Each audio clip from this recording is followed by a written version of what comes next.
The racist taunt of a college student making monkey gestures at a black student at Ole Miss. I want to remind you, and then I will give you the update. Here it is.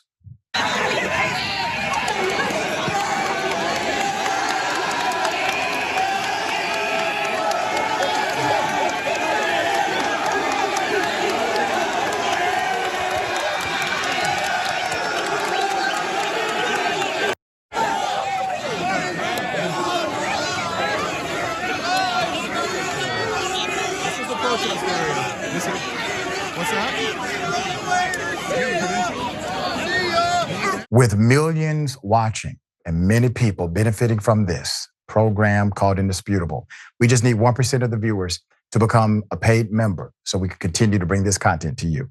Now back to the show. Put up the picture full mass.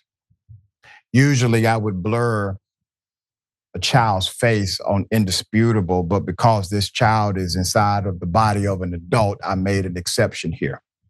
Video footage of a student making racist gestures, seemingly imitating a monkey toward a black woman, was part of a scheduled pro-Palestinian protest at the University of Mississippi. This is also known as Ole Miss. It went viral last week. Politicians retweeted it, basically saying, "That a boy, that's how you do it." On Sunday, a fraternity announced that it has now removed one member from its chapter at the school over the incident.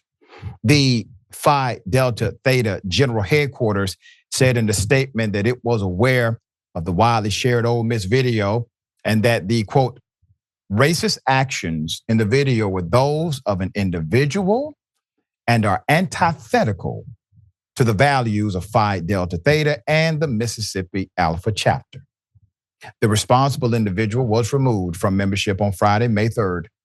The individual was not named, and the school has also announced a student conduct investigation into one unnamed student. Typically, they do this for liability reasons. The university chapter, the National Association for the Advancement of Colored People, identified the student making the monkey gestures as James J.P. Staples. The NAACP doesn't have such liability concerns. From the Phi Delta Theta fraternity, in an Instagram post on Saturday, they called for the expulsion of Staples as well as two other students, Connor Moore and Rouse David Boyce, both from the Kappa Alpha Order fraternity, that is said were, quote, the primary perpetrators of racist remarks and actions that constitute derogatory and offensive behavior, end quote. At Ole Miss, about 30 pro-Palestinian protesters took part in what Governor Tate Reeves described as a scheduled protest, while hundreds of onlookers and counter-protesters taunted them and sang the Star-Spangled Banner to drown out the protesters' chants. One protester, identified by the Mississippi Free Press as graduate student Jalen Smith, was singled out for abuse by counter-protesters who mocked her weight and lobbed racial abuse at her. I want to remind everybody, the protesters were sanctioned. They received their approval to do the demonstration in a peaceful manner. The counter-protesters, however, were not.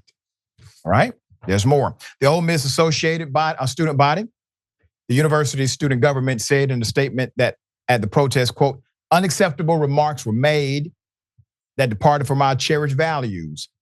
Phi Delta Theta and Ole Miss did not respond immediately to Time's request for comment. So the chancellor, who's Glenn Boyce, wrote in an email to students and staff on Thursday evening that there were no arrests and no reported injuries from the demonstration, which dispersed without incident. However, Boyce wrote in a separate email to students on Friday night that the university leaders are aware that some statements made were offensive, hurtful, and unacceptable, including actions that conveyed hostility and racist overtones.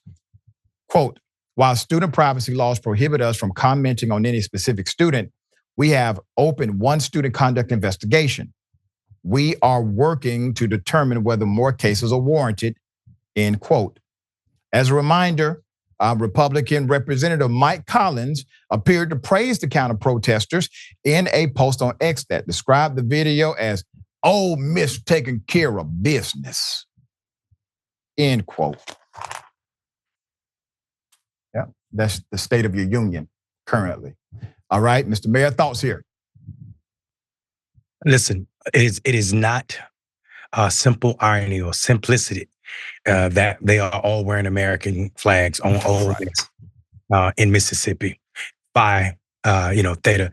Let me tell people the long storied history of this fraternity and their problems and violations and being kicked off campuses is nothing new.